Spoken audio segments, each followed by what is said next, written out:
We're live. Oh, it's all cut up. God damn it. Why? What's up, guys? Welcome to the Kind of Funny Screencast. One day, maybe, kind of, sort of, we will get this right. I'm Tim Gettys, as always, joined by Kevin Coelho, Nick Scarpino, Joey Noel. We are all, in fact, the movie bros. How does that feel? Oh, that sounds great. I'm going to say this, though, in defense of what we're doing right now. Obviously, we're up against it. We're in shelter in place. This is week 99. And to be fair, we didn't get it right when we were in our studio either. Just throwing that out. That is true. There were moments the curse of Screencast. It's the curse of all kind of funny content. We just bite off more than we can chew with every single thing. That's why people love us. It's just that people change things constantly. Why is Discord constantly changing the way it sets up its cameras? Where it's like, I had everything set up last week, and of course now the arrangement, for whatever reason, slightly different. All eyes are on them right now, man. They're just adding shit. They got that money flowing through. Finally, for the first time in their life, Discord's making Discord $1. is a big thing. Discord is free. That works totally well. This is the Kind of Funny Screencast each and every week right here on twitch.tv/kindoffunnygames. We talk about all the biggest news and all the things, our opinions on movies, TV, streaming services, all that stuff. You can watch it live on Twitch. You can watch it later on youtube.com/kindoffunny or roosterteeth.com. You can also listen to it as a podcast. Just search for Kind of Funny Screencast on your favorite podcast service, and we'll be right there for you. You can get the show ad-free by going to patreon.com/kindoffunny, just like our Patreon producers, Mohammed, Justin Toft, Das Bear Jew, Blackjack, and Jarrett Brown did. We love and respect all of them. You the shit. What's that? You the shit. Oh, you are the shit. You are the shit. Yeah. I thought you were saying new shit. And I was like, what's new? Oh, what's going on? You announced it from Nick. Oh, man. I'll tell you what's new, guys. The Venom title. Let's get right into the news. Baby. Let's do it. Did you hear about this, Nick? I saw it pop up on one of the fucking thousands of feeds of headlines that I read, but I don't read the article. Of course. Not much here. It was just a teaser trailer for Venom. Let There Be Carnage is the name of this. In theaters now, June 25th, 2021. A pretty substantial delay from its original October date of this year. This is one of those weird delays where I can't say I'm surprised, but I am surprised that they didn't announce this alongside the Morbius delay and all that other stuff. Like, I feel like this is kind of a more underlying thing of seeing a lot of people realize, like, fuck, even by October this year, we're probably not going to be in a place to be able to see movies in theaters. So everyone's just kind of like, let's just totally get into next year. Push it all back. I feel like a lot of these studios are just so triaging all of this stuff and just looking at 2020 as just a complete wash. Just a big old smack of red on their ledger, if you know what I'm talking about. And it sucks. It does suck because even talking about money at this point, I would actually willingly go and be very excited to see a second Venom movie. I'd be excited to see any movie in the movie theater and smell popcorn again and drink just a gigantic Diet Coke. Also, can we just talk about that title for a second? Let There Be Carnage, man. We can talk about it for more than a second. It's kind of a dope title. Here's my thing. I'm super into it because it implies a tone of understanding that this is just fucking pure 90s trash. And I'm like, good. That's what these Venom movies should be. I enjoyed it more than I thought I would. Not saying it's a good movie. Not saying you can compare it to MCU or any of the things that we like. But What Rotten Tomato score would you give this one, Tim? I don't know. I need some comparisons of like what good things would be. But like, I don't know, maybe Rotten Tomatoes of like a 58. No, or it's something. too generous. This is a 40, high 30 movie. We were talking about this right before the show started, so that's why I'm bringing it up. It's a 29.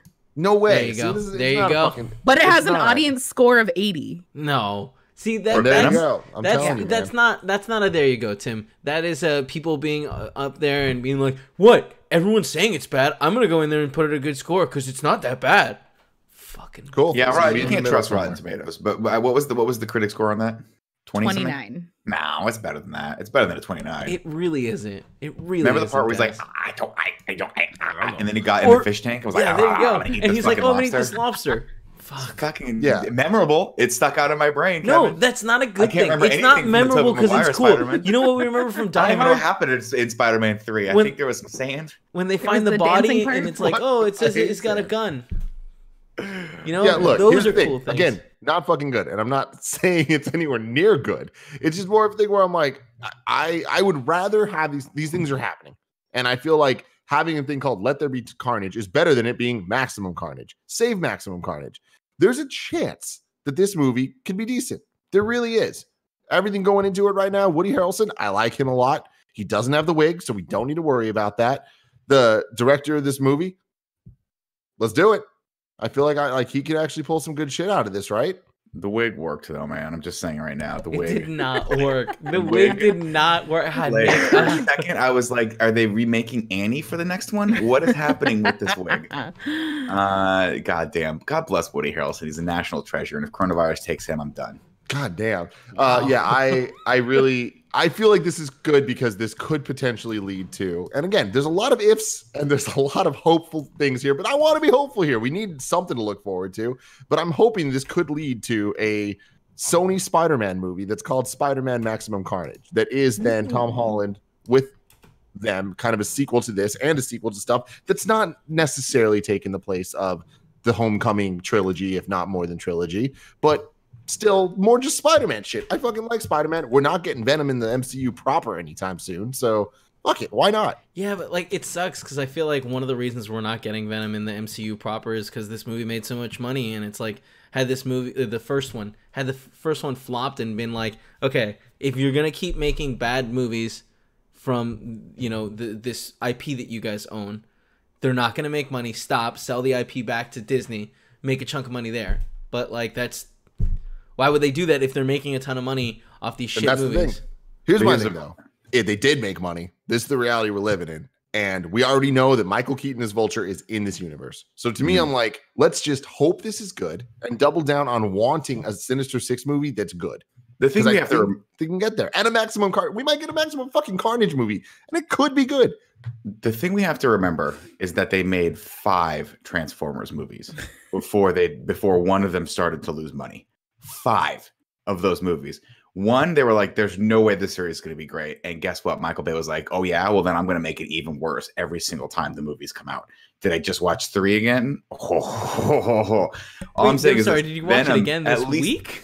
No, I mean, I watched it like but Venom at least better than most of the Transformers movies. But I mean, to Kevin's point, how many Venoms can you make before people go, I don't need that, especially when you've got MCU movies coming out next year. The MCU movies are going to come out pretty much one a week, right? That's what I'm saying. Is like I want to be hopeful that Venom 1 made a lot of money, right?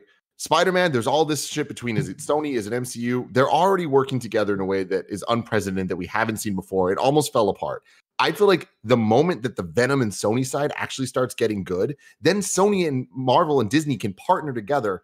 And the moment Kevin Feige is actually giving real input on these movies, then we're going to be in an okay place.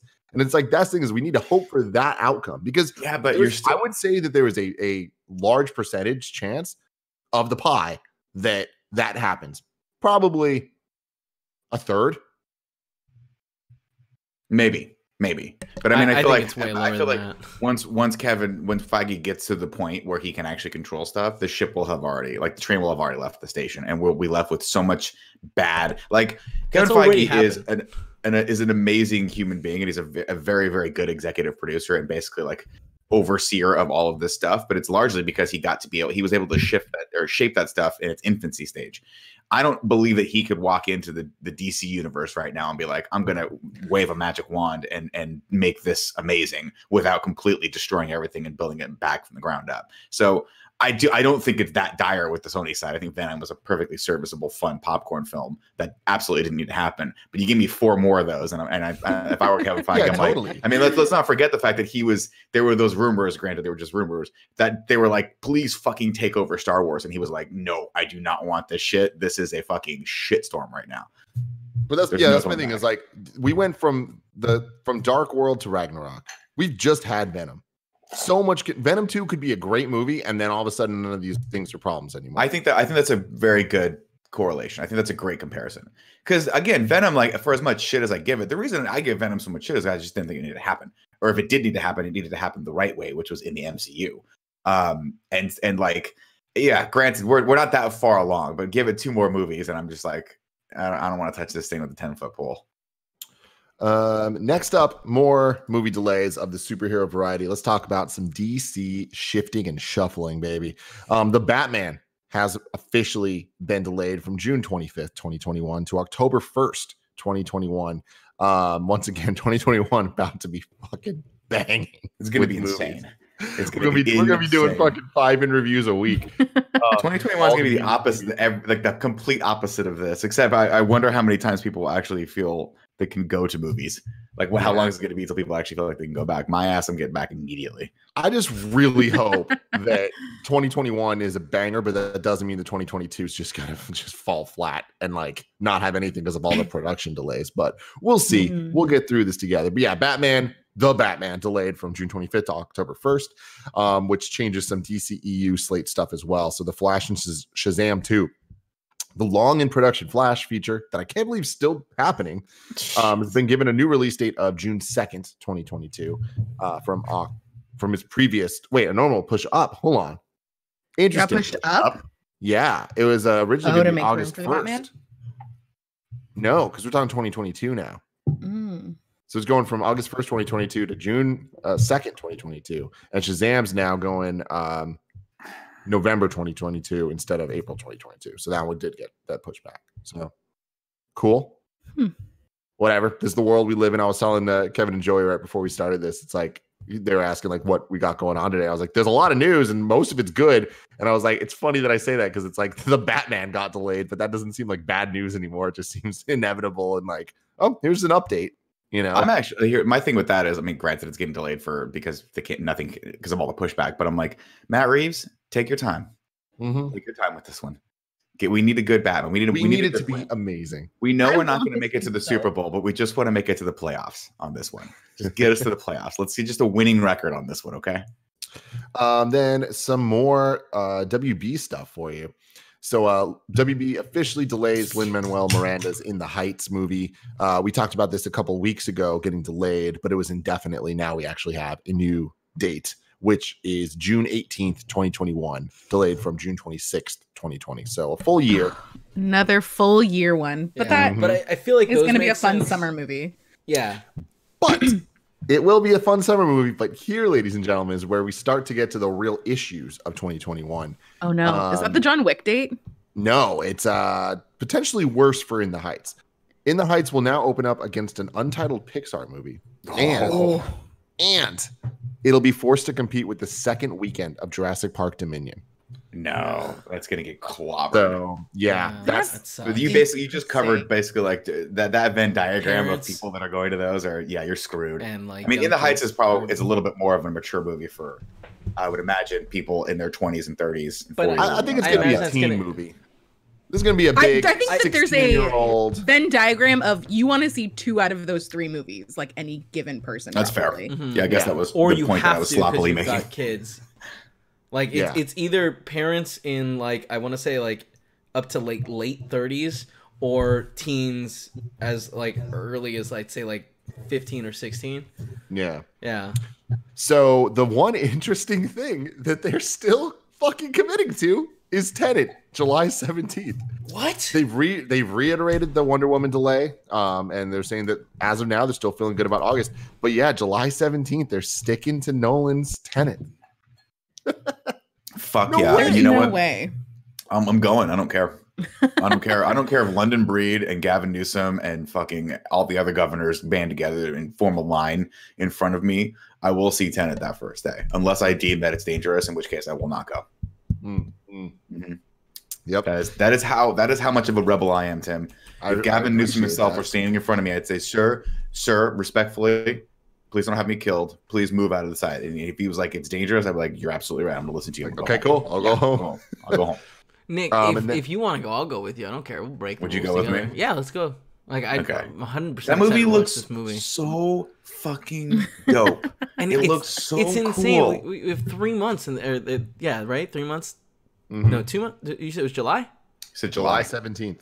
Yeah, Maybe and July, like, yeah, come 2 on, months. just move it. Stop fucking Just trying to. fucking move they it. want to be the first big movie out of the. I mean, if that works, it's going to be But very beneficial for them. But it's I don't. not I going to just work. There's no The way. problem is, I feel like here's the even thing. when they Like, start opening already up- they've said that when theaters come back, it's going to be at like half capacity. Yeah, I was gonna say. Yeah. So it's like that's like official. Like that's just how things are going to be. So it's like you can't do that with Tenet. No. But I feel like there's a lot of states also that are toying around with the idea of having a rollout of like things are going to come back online throughout the months, right? So essential services are still online. You're gonna, as people are allowed to go back to work, there's still going to be some regulations that are stopping that, and I doubt that movie theaters are going to be like top on the list of shit that they can open up. I also think that an important thing to remember is those are probably not the big states. You know, the states with the biggest number in population, like California, yeah, is 10% for sure. of the United States sure. population. So you have to imagine we Fuck get yeah, a we lot are. more theater seats. Fucking Nick, I love it. No, I'm proud about it too, Nick. I was proud fuck about yeah, it sheer too. pride. Fuck yeah, we are. We're a small state, but there's a lot of us. And that's not even counting the illegals. So That's fair. yeah, That's fair. You know, But the illegals are here. They're on our heart. So, moving on from this conversation, sticking with the WB stuff though, this is a fun thing. This is some good news. Scoob coming straight to VOD, missing its theatrical release, and they're like, "Fuck it, we're putting it out." And I've been reading some interesting articles talking about how like all this pandemic stuff, like when we get out on the other end, it might fundamentally change how Hollywood makes movies and what actually comes to theaters and what doesn't. Or if there's just simultaneous releases for things like Trolls and Scoob, because Trolls, for all the numbers that they've been putting out, has been a major success. It is one of the highest paid digital things of all time, if not the number one. Crazy. That's cool though. Parents are really desperate to get their kids something new to watch. Dude, I saw a parent in the I don't park the blame other day, You can and only they watch were just Resident like Evil 20. staring off into the space as their child played with a tree. It was the saddest thing I've ever seen. And I was like, What this does is what playing we've with come a to do. tree look like? He was just like hitting a tree with a stick, and I was like, this is fucking sad. And I was like, I would like play with this kid if it wasn't just weird on so many levels. God, the idea of you going to hang out with a little kid because you think that they're too lonely is terrifying. No, there was literally a kid. The kid was like, he started No, I asking believe me you. questions about stuff, and I was like, kid, I can't. You're not mine. You're not mine. You're not mine. Scoob will be available for a 48-hour rental for the newly adopted industry standard of $19.99, but in an expensive twist, the film will be available to buy for $24.99, $5 more than Universal's Trolls World Tour, as well as The Hunt, Invisible Man, and WB's own The Way Back. Something interesting here, Joey. I feel like you're like 3 for 3 right now on these. Well, I guess you haven't seen Trolls, but you did see The Hunt, Invisible Man, and The Way Back. It's true. Well, Invisible Man, we saw it in rent, theaters. I guess. Yeah, still, But- I'm saying your 2020 new release track record is pretty on point. Pretty good. And I think I slacked you or I texted you, or maybe I just talked to you guys like, I want to rent Scoob when it comes out. It looks cute. If you buy Scoob, we will watch it in this. I will theater. 100% buy Scoob. Okay, I'm in then. Trolls? Probably not. Yeah. We'll leave that up to I like the blessing. style. I like the style of the Scooby Doo. I would watch Yeah. this. Can I remote man? Can you guys just turn the screen over? And let me watch it. Mhm. And I'll laugh just like Discord 2 you? seconds later than everyone else. All right, moving on to HBO Max. They finally announced their launch date and revealed a bunch of trailers for their original series. Launch date being May 27th. So we're coming up on that, about a month away. They talked about what's coming day one. Titles include the scripted comedy Love Life starring Anna Kendrick, Sundance 2020 official selection feature documentary On the Record, underground ballroom dance competition series Legendary, Looney Tunes cartoons, the Not Too Late Show with Elmo. So a little bit of stuff for, adults, for kids, for this, for that. HBO Max is a hard thing for me to be excited about, but it's something that we're all gonna get and have. Mhm. It's just kind of like it's such a no-brainer where it's like, cool, the price is right. It is just a thing we all already pay for in some sense. Are we all Have gonna they- get it? Are you guys like Nick? Do you think you're gonna get this? HBO Max? Yeah. Probably not. Okay. Because I still have HBO through my Comcast. As you guys know, my wife and Comcast have been in negotiated. aggressive negotiations for 7 months, which somehow got us the IFC channel, which is the best channel on the planet. Is it better than the Alaska wildlife shows you've been watching? You're right. I misspoke. It's on par with that. Actually, I would say probably the National Geographic Channel is a little bit better. But I don't know. I mean, that's the point. Like HBO Max does seem like they just walked to the kitchen, opened the fridge, and been like, "What do we have in here that we could throw into a stew?" And the number one ingredient is HBO, obviously. That's why everyone's going to get it. You're right. It's a good price point. You're getting a lot of additional content, but I wonder how much of that stuff people really care about versus the HBO lineup of like premium shows and movies. A question for you, Nick. Does someone in your household have AT&T as a provider, cell phone provider? Yeah, actually. I think you might. You get it? I think you get it for a year. Oh, cool. Okay. Well, then, yeah, we'll for sure try it if it's free. I don't know. Okay. I think that's like, I saw a headline yesterday that was like, millions are going to get HBO Max for free for a year. That would be a smart call on their part. It's similar to how Apple is baking that in with any, like, you buy any Apple product, you get that Apple Plus for free for a year, right? That trial membership that we did. Mm-hmm. So that's cool. I mean, it's a smart way to get people on board. And again, I love HBO. I stand by HBO. The stuff that you just listed doesn't necessarily speak to me, but if you're going to get HBO, you might as well pay. You might as well get this. Everything else, why not? Yeah, right? it's a funny thing where this reminds me a lot actually of the Xbox One in the last 2-3 years, where it's like they kind of just are understanding it's going to be really confusing right now. And they have Xbox Game Pass, and they have the Xbox One, and they have the S, and they have the X, and it's like very confusing ecosystem. But they're gearing up for next gen being like this clear thing where it's going to be just one thing, you get it, and you have all of the services. I think that right now this is really confusing because WB was in a place that wasn't strategized and organized to be able to have one streaming service. So we have things like DC streaming service and HBO and HBO Go, and HBO Max, HBO blah, blah, blah, blah, blah, blah, blah. So it's like, I think that right now it's like they're going to launch with this and it's going to be like, cool. And over, I would say within the next year, it'll consolidate down and then it'll make a lot of sense. And it'll just like, oh, I have HBO Max. And that's all there is. But it's such an interesting strategy that this is Warner Brothers streaming platform, and Warner Brothers is a very, very well-known brand, but they chose to call this HBO Max, which is so telling as to how powerful, like how important that HBO branding is to them. Well, because I don't think people would have signed up for, like, I mean, I'd love to see how a service like Peacock, for instance, ends up netting out. Like, how many people do they get with? Because if you saw Peacock, you're like, what the fuck is that? And then you were like, oh, it's NBC streaming. Okay, I guess that makes sense. Why wouldn't they just call it NBC streaming or like CBS All Access? But I don't know how well they're doing either. There's too many streaming platforms. I feel like Peacock, like that, we won't actually be able to understand the real numbers because I feel like Peacock is definitely going to get a higher push because of what's going on right now. Also with HBO, like people pay for HBO already. Like everyone already associates that with a paid subscription. So I feel like just calling it WB, like, you know, like that's a free channel. That's one of the nationally like available channels over like the air. Oh yeah, it's basic cable. Yeah. So it is one of those things. Like everyone gets it for free. Absolutely. People don't want to pay for things that they've gotten for free forever, and I feel like that to me seems like one of the reasons why they would call it HBO Max, because like you already know that like that's a service you pay that like is a premium thing. Yeah, smart. Very true. Moving on to the Disney Plus side of things, we got a bunch of Star Wars news here. A Star Wars series from Russian Doll co-creator Leslie Headland works at Disney Plus. New Star Wars series in the works. Variety has learned from sources the series hails from Leslie Headland. Have you guys seen Russian Doll on Netflix? That's the one with Natasha. You know? Yeah. I saw one episode of it and I was like, wow, this show's really good. And my wife was like, cool, you're watching the last episode. And I was like, damn, no. I was like, you gotta tell me these things before. I watched it for 20 minutes. I was like, this show's really cool. Funny. And she's like, you're watching the last episode of it. And it ended, I was like, oh, that was deep. She's like, you think how much deeper it would have been if you watched the other 7 episos. That show, I've enjoyed it a lot, but it is like, I don't know, it bummed me out a lot too. I only watched the first episode and I was like, not but style-wise, it's really, really cool. And so if they were doing something like that with the Star Wars universe, I mean, like, or take that vibe rather and apply it to like sci-fi or Star Wars, that could be really fun.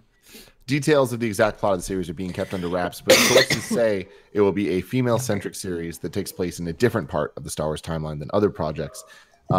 She is said to be attached to write and serve as showrunner on the series, with the show currently staffing up. Disney didn't reply to anyone for a comment on this, but Headland was also directed multiple episodes of Russian Doll. The show was nominated for 13 Emmy Awards its first season, ultimately winning 3. She began her career writing and directing 7 Deadly Plays, blah, blah, blah. So, cool. This sounds awesome. More Star Wars stuff. More Disney Plus stuff, really, is actually the exciting thing for me there. Yeah. Look, definitely ready for some more original content. And we're getting a lot more of it. Mandalorian Season 3 already in the works at Disney Plus. I'm sorry, did I miss season 2? Did that come out already? No, they're just Am I that oblivious that season 2 dropped and I didn't know it? We just started pre-production and looking into further adventures for Mandalorian in season 3. We're working on all that stuff. To me, this is just really good news because it's like, cool, there's a plan. Like, that's all Star Wars needs, and definitely Disney. It's like I'd rather know that they're working on a season 3 than have them do season 2 and have it be a maybe, will they, won't they? Like, cool. Let's fucking go with that, because last thing I want is it to just kind of just be this meandering thing. Yeah, you're absolutely right. They need to have a concerted effort and a plan for this, because I feel like the brand warrants that. And to me, that was sort of a little bit of my disappointment with Mandalorian. The season 1 was that it just felt it felt thin. It felt like they were like, hey, we're just going to kind of make this world and exist in it. And I know a lot of people vibed with that. For me, I wanted more. I wanted more of a story progression quicker. And so the fact that they know they're going into season 3, hopefully will give Dave Filoni and the team a little bit more leeway to get deeper, bring some of the other characters back, and have a little bit more meat on the bone for the show. And then more Mandalorian stuff. We talked about this, I think, last week, but the Disney Gallery, the Mandalorian documentary series is going to start coming out May 4th, alongside the Clone Wars series finale. And by the way, the screencast we're going to do a special screencast on May 4th. That is, I don't know who exactly is going to be on it yet, but it's going to be a Clone Wars final season spoiler cast review. So everyone get hyped, prep for that. Just know that it's coming. It's cool that they're releasing it on that day, even though they typically don't release on Mondays. But the trailer for the Mandalorian Disney Gallery documentary series came out yesterday, and holy shit, I'm in. It looks cool. So freaking cool. It's 2 minutes of kind of everything we were talking about wanting to see, from just, the different like seeing Taika Waititi talk about stuff is always fucking fun and always awesome. It's just a blessing. But beyond that, it's so much going into the tech of the video walls and video ceilings and all this stuff. And I'm just like, this is so cool. They do a lot of cuts from the scene in the show, and it'll like AV cut between what the actual filming looked like versus the thing. It's super tight. But the one thing that sold me more than I already was Taika being there, looking around, talking about IG-11 and how hyped up him and Favreau were about having a droid that looked like IG-88. And they're like, here's the thing, though. IG-11 was made from the props of the cantina scene in A New Hope. Really? And I'm like, that's fucking cool. And then they show like all these weird pipes and stuff in the cantina, and then it cuts to IG-11 and it's him. And I'm like, this is so fucking cool. That's pretty cool. Yeah. I like that. That's going to start on May 4th. So cool stuff coming, guys. More renewals of seasons. Westworld renewed for a 4th season. Any of you guys watching season 3 right now? Of Westworld? I watched an episode of it, and I think it was episode 3, and it was it was just on, and I'm like, I'll watch the scene for a couple seconds, because it happened to be like the beginning of like an action scene where there was a shootout.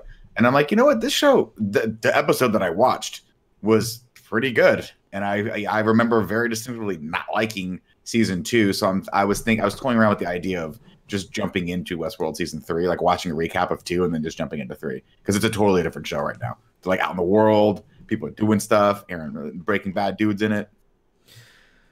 I saw a lot of it seemed like on Twitter there was a negative reaction to this season season 4 getting announced. Really hate it. I saw a bunch of people tweeting like, feel like could have stopped. Yeah. Man, talk about a show that, I mean, you know me, I always think that my opinion is the one that's the majority, and then Tim always reminds me that I'm totally not. But talk about a show that, like, season 1 of Westworld is freaking great. It is so good. And then season 2 came out, and man, they just dropped the ball completely with that. So I don't know. Hey, did you watch season 2? I watched the first 3 episodes of season 2, and I was like, this is so fucking boring. It's so slow. They keep flashing back to stuff. It's very confusing. Whereas like season 1 was this, unbelievably like sharp and like very well thought out first season with cool twists and mystery. You're like, what the fuck's going on here? Season 2 starts and you're like, okay, this feels like it's just dragging like crazy. I'm going to read Matt Goldberg over at Collider's take on Westworld renewed for a 4th season.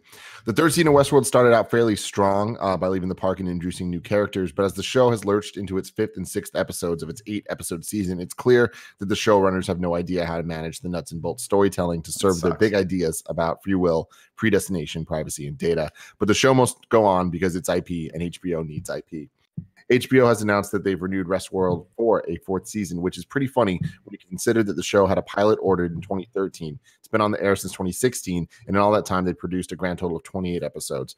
If Westworld was a show that proved it was worth the wait, that might be something, but Westworld's constantly stumbled over its own storytelling conventions and constantly sacrificed character at the altar of trying to outwit the viewer. Even as the 3rd season is pulled back on trying to confuse the audience with time jumps, they've still lost sight of their characters and what their arcs are supposed to be. So, okay, I guess, yeah, Kev, that's a good observation. People don't seem stoked about this. The image looks unfortunate. Yeah, I mean, like, that sucks, but, you know, it's, like, I feel like the last season of Game of Thrones kind of, like, scares me with HBO and long-running shows where it's, like, I really hope that they start making shows where, like, they kind of understand where the series is going to go, unless it's like, you know, a comedy or something. Like, you know, I mean, Avenue 5 is not a good example, but if like someone had an idea like for Avenue 5, because I didn't enjoy the first episode of Avenue 5, but like that Silicon Valley, yeah, but even that Silicon Valley I felt like had a conclusion. I didn't love it, but I also thought it was great. It's one of those where it's, you know, it breaks your heart, but it's also like, okay, they either planned this from the beginning or they figured it out and they were like, this is what we're gonna do. No, they figured it out. Yeah, they did not plan it. But they got there though. Yeah, they got there, and like that's what I'm saying. I hope that HBO is prioritizing like making intelligent decisions like that and having ends to shows, or at least arcs that they want to build out. Because it, you know, I feel like with Game of Thrones, they had to speed to an end because the writers, or not writers, but the showrunners were like, all right, we're done. And that sucked. So then moving on to some news that I don't think any of us personally care about. Hunger Games prequel movie officially in the works. It's official. Hunger Games prequel movie's happening ever since Lionsgate. It's 4-movie adaptation of Suzanne Collins' best-selling book trilogy. There's been talk of some sort of continuation. The movie's made over $3 billion at the box office, so you don't want to leave that type of money on the table. When Collins announced she had written a prequel book called The Ballad of Songbirds and Snakes, it was only a matter of time until a feature film adaptation was put into motion, and now it is.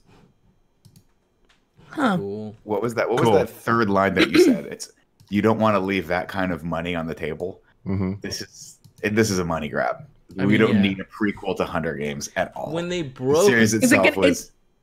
I wonder, is it like the first Hunger Games? Are they doing like Purge thing?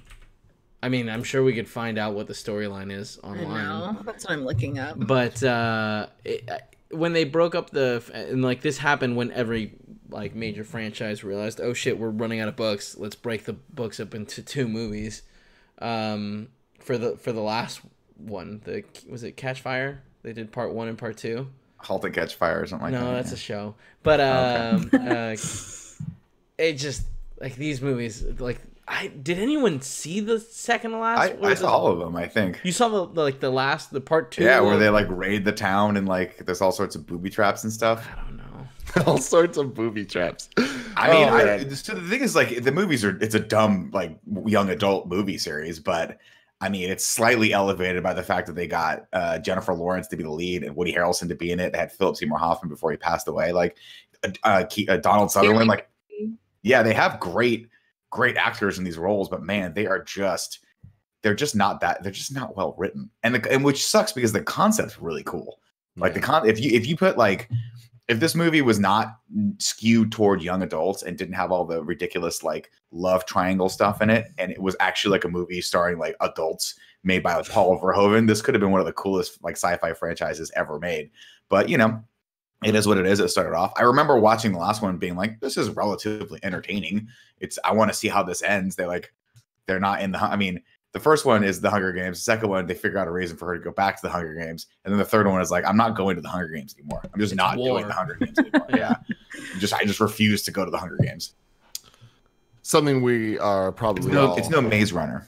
Or at least most of us are. Oh my gosh. It's no Maze Runner. It's no Maze Runner. This book is about the Snow guy, the like dictatory whatever. The president guy. Right? Yeah, there we go.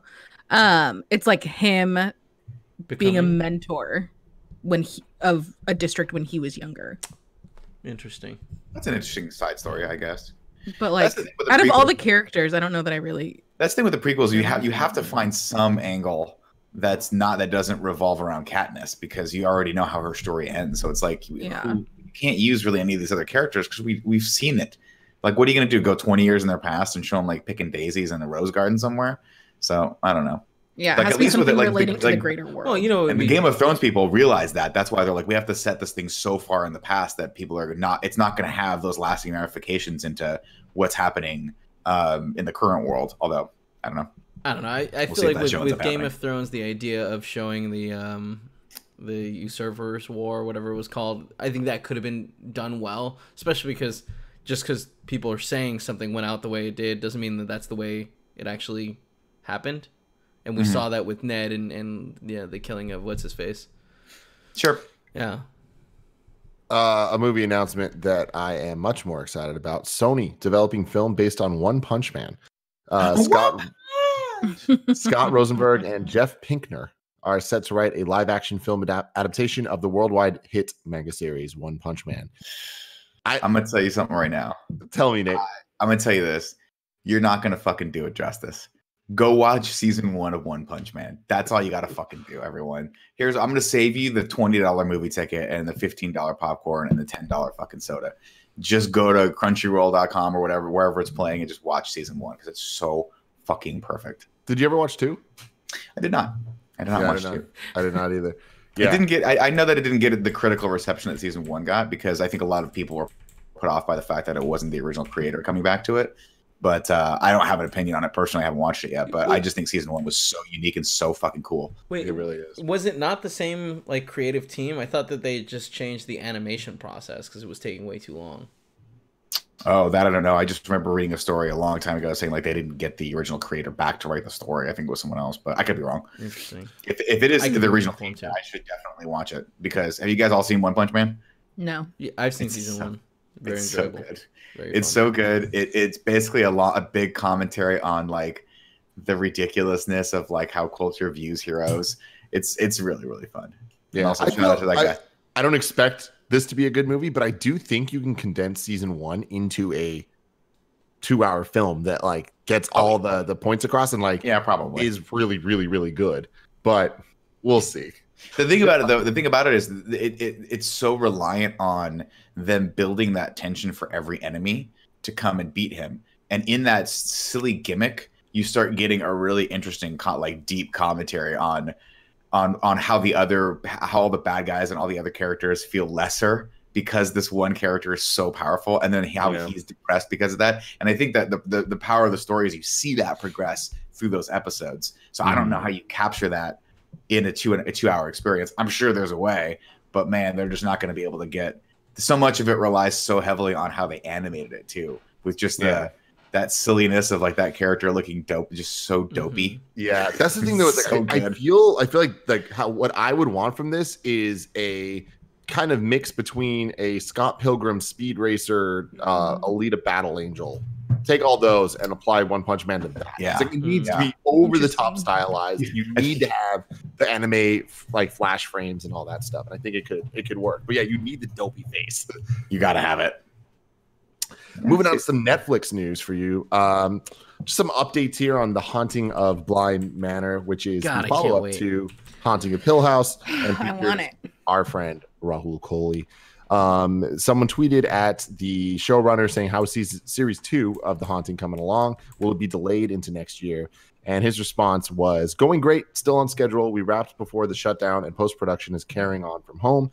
The show is shaping up wonderfully. I'm thrilled with it. At the moment, no reason to think it'll be pushed. Netflix will announce the release date when they're ready. So, cool. I feel like that'd be a great thing to release. Yeah. Soon. Gimme. Yeah. I wonder if they hold it for Halloween though. Like That's when it came out first season, right? yeah, I think I mean, so. at this point, there is no Halloween. Hey man, there's still gonna be Halloween because just I at have home to. with scary movies. You know Exactly. what I mean? I'm gonna dress up Yeah. and I'm gonna mainline peanut butter cups like I do every year. Okay. All right, man. I was really worried what the next word was there. Have you guys seen? Did any of you guys finish watching Haunting of Hells? No, I didn't. I have like 2 episodes left. Dude, it's so good. Yeah. I got scared. Yeah, it's scary. But like some crazy shit happens in the 4th episode, I think, where you find out who like this. It's so cool. Y'all should watch it. More Netflix stuff. 23 Hours to Kill trailer reveals Jerry Seinfeld's first comedy special in 22 years. Oh, They put a trailer out. I will say it looks horrible. it's Jerry Seinfeld. So It's a James Bond spoof, okay. and there is way too much footage. Uh-oh. We lost Joe. Bye, Joe. There's way too much footage of the like weird parody sketches that they're doing, and I'm just like, oh no. This is But an interesting thing that people. I forget who. I think it was Jenny Slate, who was. If you remember her, she's done a couple movies, and she got famously kicked off of Saturday Night Live for saying the F word a bunch of times. But she released a special very similar to this, where it was like 30 minutes of stand up and 30 minutes of like a quasi documentary with her parents, and I'm like, what the fuck I didn't is like that this? at all. No, because you can definitely see she was like, I have a solid hour of material, and then she did it, and she was like, okay, I have a solid 30 minutes of material. Let's balance this out by telling the story of my parents. And it's like, oh my god, no, we don't need that at all. Yeah, I didn't enjoy that special much. But yeah, this trailer, I found it pretty difficult to watch. But I'm definitely in for this. I'm gonna watch it for sure. I'm gonna watch shit out of it. But like the thing with Seinfeld's humor is you have to just put yourself in that like that special Seinfeldian place where you know it's not going to be. It's gonna be. What's the deal with oranges? That's just Seinfeld. He has had that style for 40 years. He's not going to evolve beyond that. Yeah. So I guess the thing there is like, works, I'm okay with that. It's just that don't add that to bad YouTube sketches of James Bond parodies. I mean, that's where everyone's going, man. Because you know what, doing an hour is hard. You know, it's not hard hiring a bunch of writers to write sketches. True. It's so interesting because I didn't watch the trailer, but I watched the the YouTube supercut that Netflix put out of all the stuff that they're launching in May, and they didn't have any of that part. They just advertised it as the Seinfeld. Yeah. Good. Hopefully that's the majority of it, and this trailer is just misleading. I'm sure. More Netflix stuff, just to put it out there. Netflix has added 15.8 million new subscribers amid the pandemic, smashing projections. So streaming services doing very well out here in this world. What else do we got here? Apple TV announces Fraggle Rock reboot series. So yay! For everyone out there, I'm sure someone's. I'm excited it's happening. I'm not necessarily gonna watch it. What is Fraggle Rock? It was like a Fraggle kid Rock's show. A Jim Henson's music-based puppet. We talked about it very, very briefly early, but the Not So Late show with Elmo. Has anyone seen a still from that? No. Oh man, it's Elmo sitting at a desk in a suit. It looks like just that one image looks great. I feel like that could be amazing or could wear thin very quickly. I wonder what it's actually gonna be. We'll see. I don't know. Yeah, but it looks cute as hell. I want to move on to a little segment here that I just want to call fun stuff. All right, so this is news that's not maybe really news, but it's cool shit. Fun stuff number one is some fun James Gunn stuff. James Gunn posts new Meredith Quill Guardians of the Galaxy mixtape to Spotify. He says, today I added Meredith Quill's Complete Awesome Mix to my Spotify account for you to enjoy. This is part of the list of songs Meredith Quill loved that I chose the songs for Guardians 1 and 2. Some of these songs, right now. I know, some of these songs almost made it into the movie, like the song She's Gone, and others I always wanted to use but could never find the right place to use them. Whatever the case, I never intended on sharing these songs as I might use them in the future, but I think the need for all of us to have some joy in our lives in these difficult times outweighs all of that. So, hey, that's some fun stuff, James Gunn. Really That's cool. really awesome. That's Good really job. awesome. So yeah, there's a whole playlist of it. It is super freaking cool. Tim, do you think it's on Tidal? Well, no, but you can import the playlist to Spotify. It's from Spotify too. Title. I don't know how to do that. Can you walk me through it? No. I've got my phone. More fun stuff. This is some community fun stuff. Some Joe Russo community fun stuff. Joe Russo believes there will be a Community movie. This is in no way news. This is just him saying he thinks it's gonna happen. I feel like he's believed this for a really, really long time. In fact, it's a joke on Community, right? 6 seasons in a movie. Yep. But here's the deal. I'm going to read some quotes here. We'd certainly be willing to do it. We love our Community family, that cast. We're all still very close to all of them. It'd certainly be scheduled depending on us, for all of us. But I believe there will be a Community movie, especially now that it's doing so well on streaming. Someone like a Netflix could step up and make that movie. So an interesting note here is, I don't know if you guys remember, but a couple weeks ago, Hulu and Netflix announced that they partnered and were like, fuck it. We both get Community. So Community is now on both streaming services. I don't remember that. That's wild. I don't either. What Cool. the fuck? Yeah, so it's out now on both services, and it's awesome. I've been rewatching season 1 a bit, and I think that is like so teeing this up for success. Of like, this is the time, get it on as many platforms as possible. Like, let's get because this show's so freaking good. Yeah. So I think Joe Russo might be onto something. The show's so good for like 3 seasons. Then he says, I don't think you'd want to see it with a really big budget. Part of what is so compelling about the show is that it's very quaint. It's Greendale as an underdog. I don't think you'd want to suddenly execute it with crazy high production value and set design, unless we're going somewhere fantastical or doing one of our genre exploration concepts. But I think you'd easily pull that movie off on a very small budget. And yeah, so then he just keeps going into more detail and stuff. But like, this is the type of thing. This is how you will shit into. Yeah, I was about to say, can you imagine being so big that you just go on an interview and like tell people, hey man, I want to make this movie and it's gonna be really cheap. It's gonna be so cheap. You know what I mean, guys? It's gonna be cheap. We're just waiting for someone to pick it up. Yeah, I feel like Netflix would be a great person to do it. Yeah. They're also like how cheap is cheap? Well, they're like, well, Joel McHale is doing episodes of Tiger King right now, so I'm pretty sure we could get him for nothing. And then there's Donald Glover. We'll see. Oh, I Donald Glover's a bad motherfucker. And then the final bit of fun stuff here is some fun James Bond stuff. Cary Fukunaga pitched a version of No Time to Die that took place in mostly inside Bond's head. So here's the quote there for this. I swear to God, I had an idea that this movie could all be taking inside the villain's lair from the last film.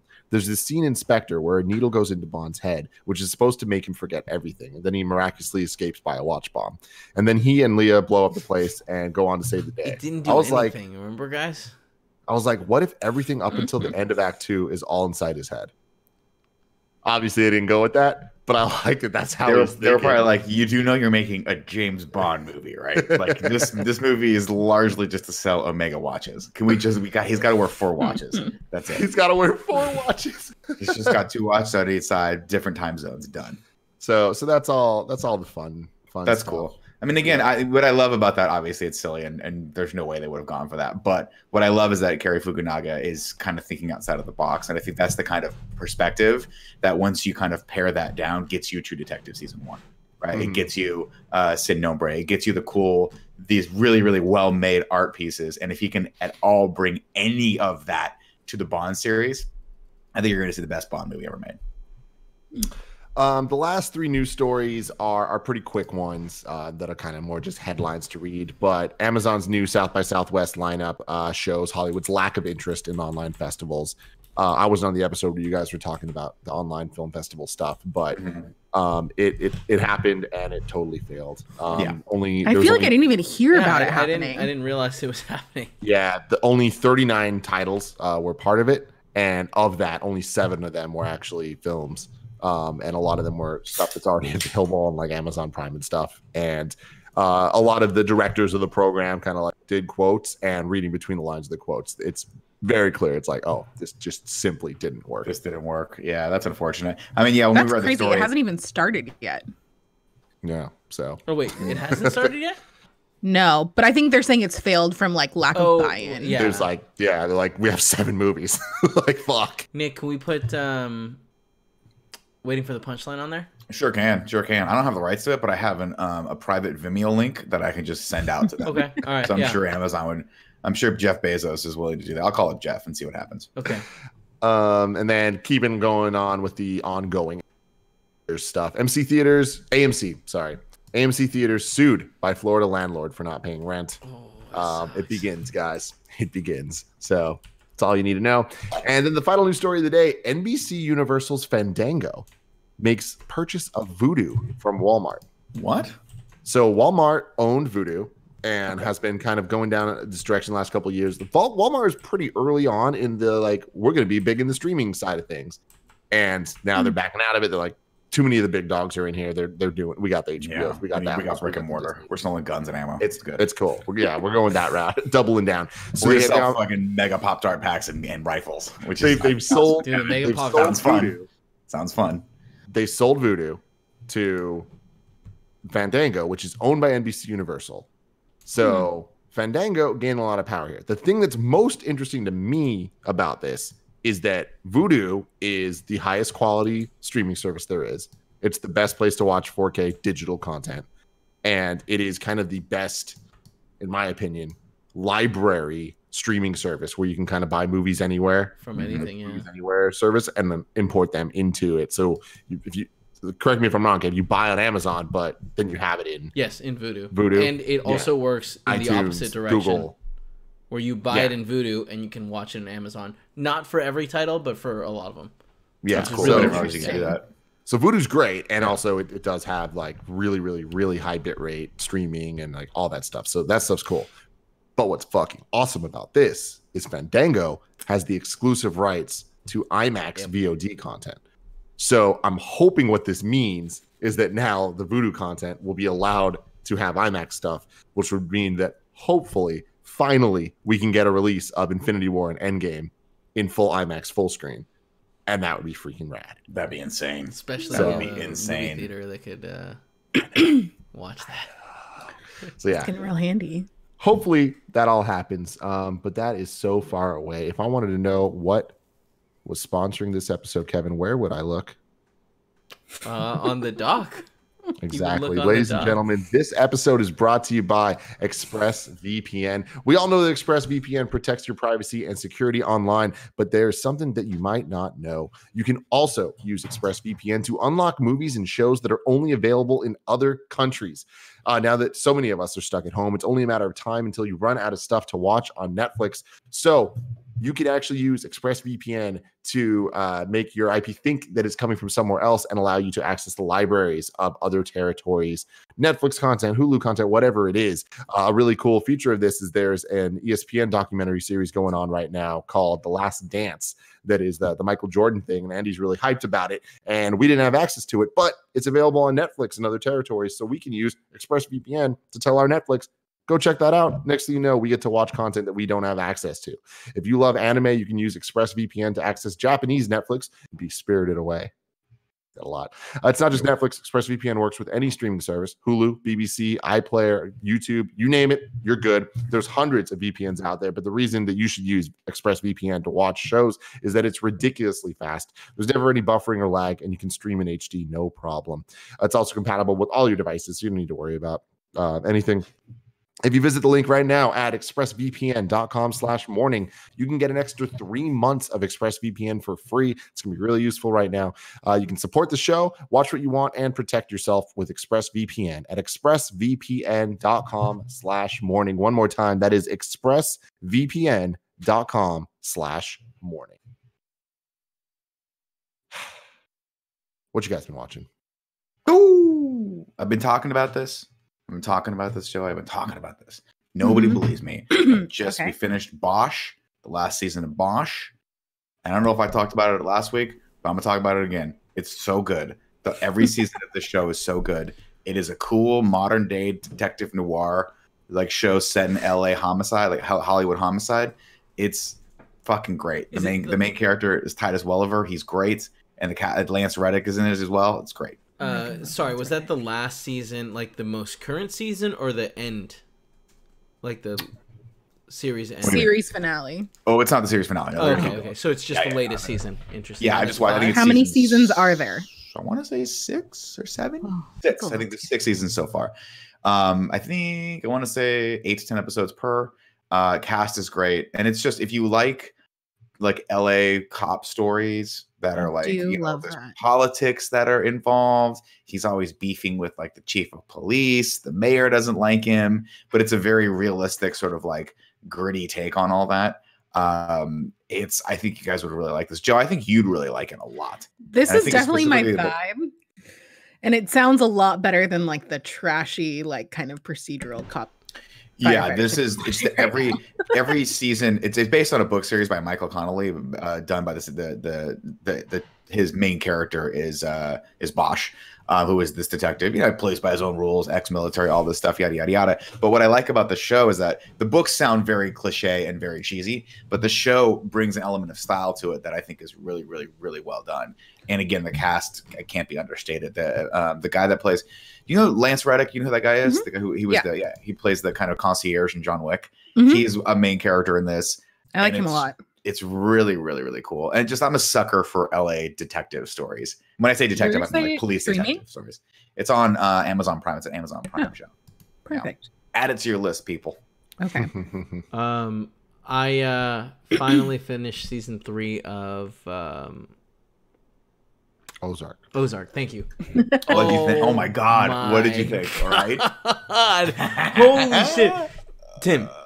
Yeah. I want to say by the last episode, I mean, the season was phenomenal, but the last episode, there was so much tension, and you're like, is this the end of the series?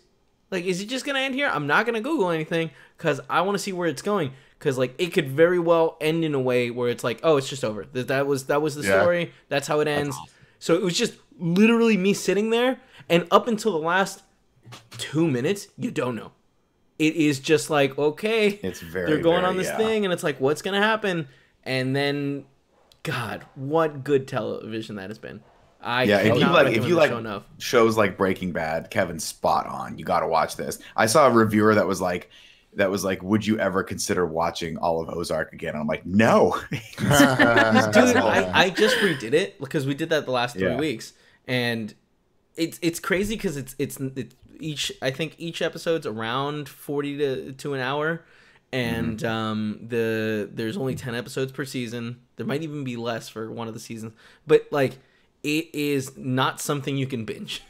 Right? Or it's like you can binge it, but it's not like normally something like this I could do in a weekend, maybe a week, but it took me 3 weeks just because it's so heavy, and you just have to be like, all right, let me just breathe and take a little bit of a break on this. Yeah, and it's the kind of show that you watch and you start having dreams about like, am I selling drugs? Like, what's happening? Like cops are coming out to you. How is Marty going to get out of this one? Oh my God, yeah. And then I watched one more thing of note. Prince Jackson hit me up and asked me if I had watched The Platform and recommended it once more. What did you think? Oh, fuck, I meant to do that. Oh, man.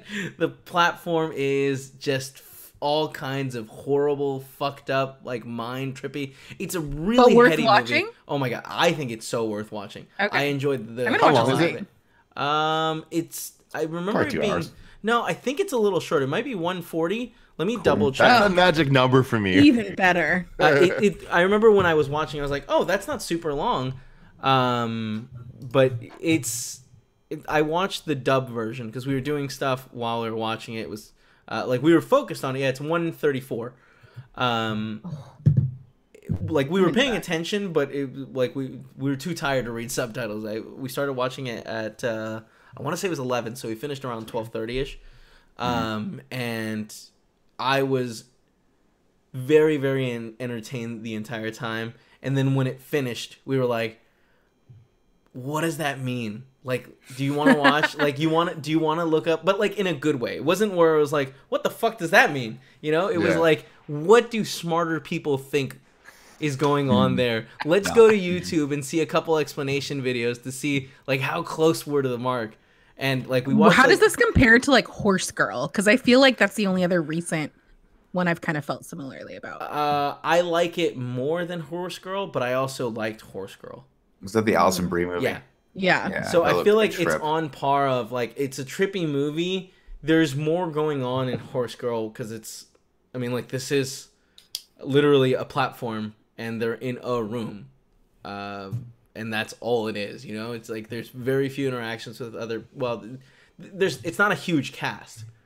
Where Horse Girl had kind of like you're meeting more people, and I feel like there was more interactions. This is more limited, a mind trip, limited.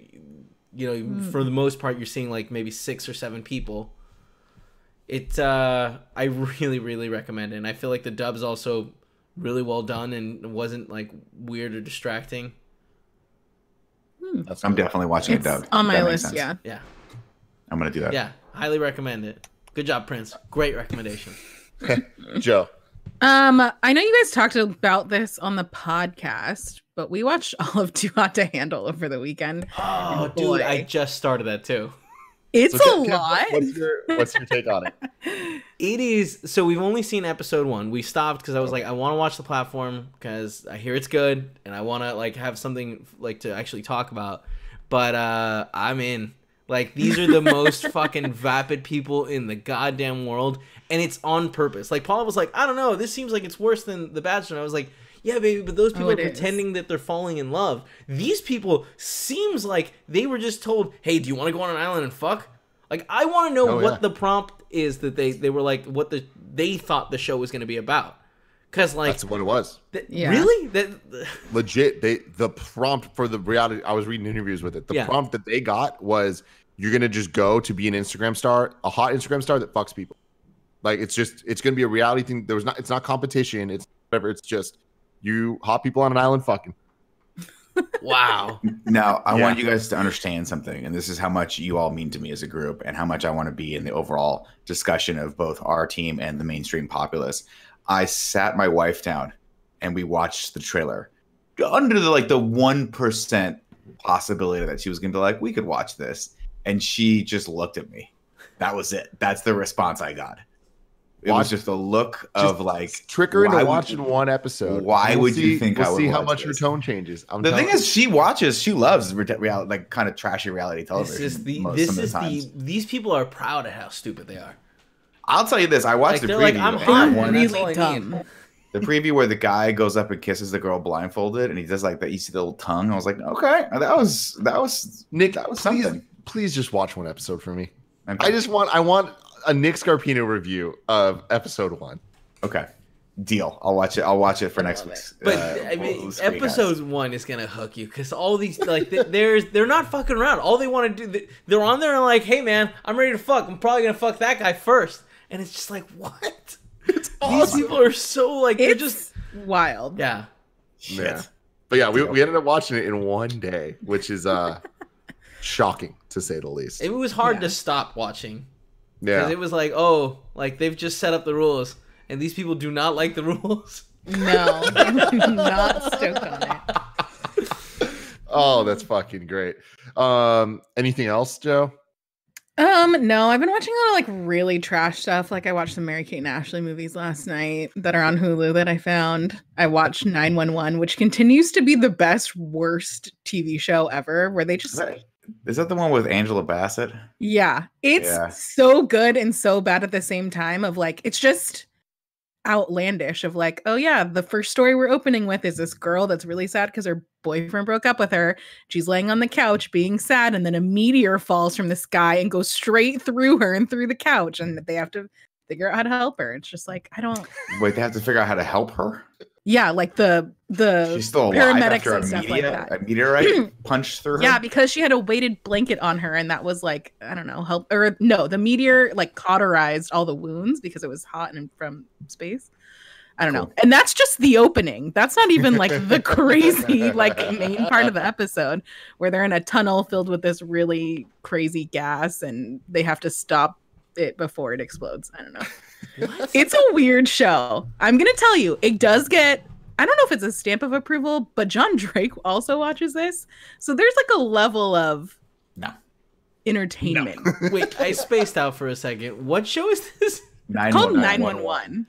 911. I always get that one confused with the one that Jennifer Love Hewitt was on, where she was like an That's operator. also the same show. Oh, it's the same show. So it's got Angela Bassett, Jennifer Love Hewitt, and the guy from 6 Feet Under, right? Yeah. And Parenthood. 6 Feet Under and Parenthood. Yeah. Wait, the main guy? Shit. One of the main guys, not the guy that got cancer and came back from it and had a good movie career. It's the other guy that's career went nowhere after. I mean, didn't go nowhere. He just went to 911 apparently after 6 Feet Under. No, he did Parenthood, and Parenthood was so good. Peter Krause? Is that his name? Yeah, Peter Krause. That's his name. I think I like the other guy. I'm giving it to He's a really good actor. Yeah. And then I started watching, or I tried rewatching or jumping back into Zoe's Extraordinary Playlist, and I think it's bad. Yeah. And so I don't know why. I think it just auto plays in the background and I just don't stop it. But Joey, I've come to the conclusion it's bad. Have you watched Shrill? I watched like one episode and I did not like it. You did not like it? I did not like it. Oh, I don't like not her. Like okay. She's from SNL, right? Yeah, she's from SNL. Dee started watching it. I think she likes it, but yeah. I watched the first episode. And I was like, oh, I don't. No, it's not. It doesn't speak to me. It's more of like I don't really like stories about young people trying to make their way in the world. I already went through that and failed, so I don't really need to necessarily live through it again. But apparently, it's like a more realistic Girls. Yeah, I was about to say it gave me girls vibes. It seemed like a nicer girl, like a girls in a world that's like fair. Well, girls in a world where they're not all incredibly rich and privileged. Yeah. Yeah. But like, isn't that the point of watching Girls? It's like, it's kind of this like fantasy thing. Like that's why I liked watching Sex and the City. Cause I was like, this is a fun take on like, yeah, it's more fantasy and it's supposed to be a little silly and like, and hyperbolic, but I don't know. I never watched Girls. I think I watched again, like the last episode of Girls. That's funny. I watched the last season of Girls. Did you? Yeah, that was it. Yeah. I watched random episodes throughout this series. I really do not like Girls. Like every time I'd be like, wait, what's happening? Paul would tell me and I'd be like, fuck this show. I will say this, for as much shit as I gave that show from just I mean, you know me, I like to sit on the sidelines, have zero context, and just make fun of Adam Driver and Lena Dunham. But I watched that last episode and I was like, you know what? This show is not as vapid and dumb as I thought it was going to be. I understood why people liked it and why people why it vibed with people after just that one episode. But guess what, you guys, if you just jump in the last episode, get it all you need. That's all you need. All the yeah, I haven't been watching too much besides the normal stuff for interview and all that shit. But I did watch The Wizard a couple nights ago. You did. Fred Savage 1989 classic, and let me tell you, man, it is every bit as good as you remember it being, which is, not a great movie, but it's a damn fun late 80s, early 90s kids movie. It's not as much of a Nintendo commercial as I remember it being, which bums me out because I wanted a lot more. But the end is really hard Nintendo commercial, right? They like that scene where the girl's like, "Oh my god, he's using the pipes to."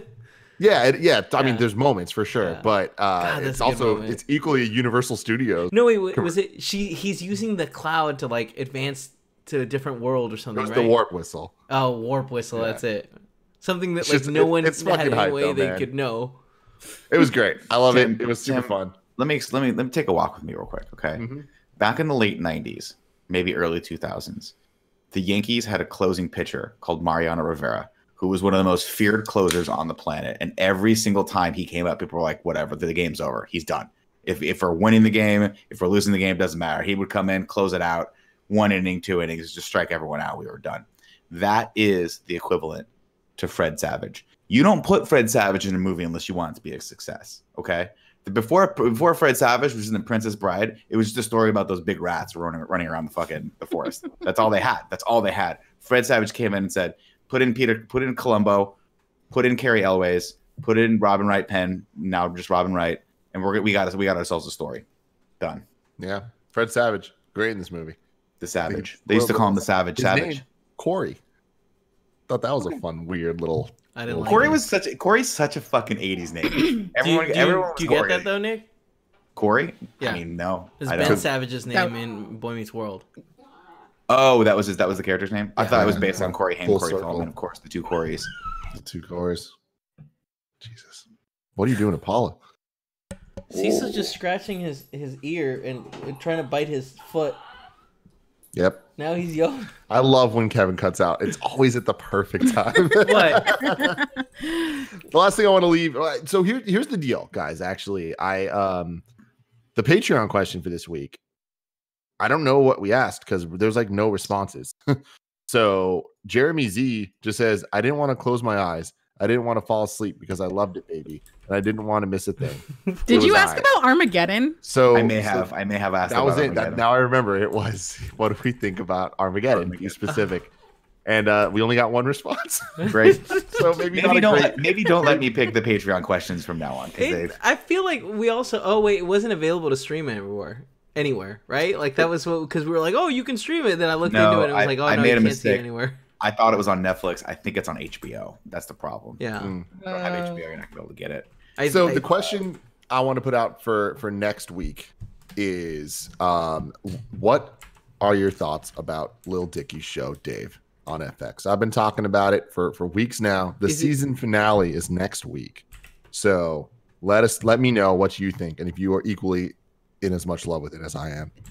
I want context for your tweet that you put out today. Dude, this motherfucking show, it just keeps going there in ways. It's so much more than the premise. It's not like it could have just been Lil Dicky's a rapper and he's trying to be a more famous rapper. It goes so much deeper than that. The characters and development they have is so good. The relationships, that's like the whole show is about these relationships between like 5 characters. And every single one of them is fleshed out so well that like when things happen, it hits, man. There was another tearjerker last night. I can't believe it. And Lil Dicky himself liked my tweet. I feel very good about that. He knows I exist. He knows I'm here. But yeah, I'm excited for you guys to watch this because I'm so bummed out we only have 1 episode left. But I do think 8 or 10 episodes? 10. Any chance that Joey or Nick, either of you guys watch it out, just bang it all out? There's a pretty good chance that I bang it all out this week. I need someone. Tim, I need you to text me at 2:35 p.m. on Saturday. Yeah. Tell me to start watching Little Dicky. Okay. I'll know what you mean. Because I won't remember the show's name is Dave, but just say start watching Little Dicky. I mean, I legitimately, I think that you guys are all going to love this show. I'm very excited. I mean, based on the one trailer I have watched for this, it's one of those shows that I know is going to be so good that it's going to make me jealous that I didn't have any part of it. Constantly, they're doing things. It's so relatable. It's like every single scene, every episode has at least one moment that I'm just like, damn. Like, I wish I thought of that. I wish I was that fucking clever and funny. Like, Kev, I think you're going to appreciate it a lot because I know the style of writing that you like, of especially in comedies, of setting something up and bringing it back later. This show does that so well, and it doesn't necessarily do it on a set something up in episode 3 that comes back in episode 9 type of thing. Mm-hmm. It's more within an episode. Every single element they put in is for a reason. Like, if they introduce a joke, it's going to have a punchline at the end. That's like, cool. It's so and fucking a good great. punchline, huh? And it's good. And the thing with that with Dave is it's never just a joke. Like, there's always like some real deep shit, man. I'm really excited. Yeah, I'm excited. I'm hyping it up a lot, but I think it deserves the hype. I can't wait. I need this show to be renewed because it's so freaking good. But anyways, go to patreon.com/kindafunny. Let us know what you think about Dave so far. Which I guess by the time we're doing the next episode, it'll be over. Done. What day does it? Is it Mondays? It comes out Wednesdays on FX, but then it comes out Thursdays on Hulu. Interesting. Yeah. So, dude, FX, I kind of want to give him a shout out. Like, I'm only watching Dave on it, but I'm watching it on live TV, so I have to actually see commercials for the first time in years. Really fucking weird and fascinating. But their commercials and lineups for their shows, I'm like, these are kind of freaking dope. What we do in the shadows is good. Which I think it's came like back this there's a ton of promo for that. Yeah, and like that looks really funny. There's a bunch of other shows. Like, it kind of seems like a more refined Adult Swim in a lot of ways. Yeah. When Adult Swim started doing like their actual live content, like human people. Mm-hmm. What's that called? Live action. Live action. There you go. Human people. Where it was just like they had too much freedom, you know. Yeah. This seems a little bit more reeled in. So cool stuff. Thank you guys for joining us for another episode of Kind of Funny Screencast. Like I said, we'll return next week. That'll be a lot of fun. But until then, keep watching movies, safe in your home, friends and family.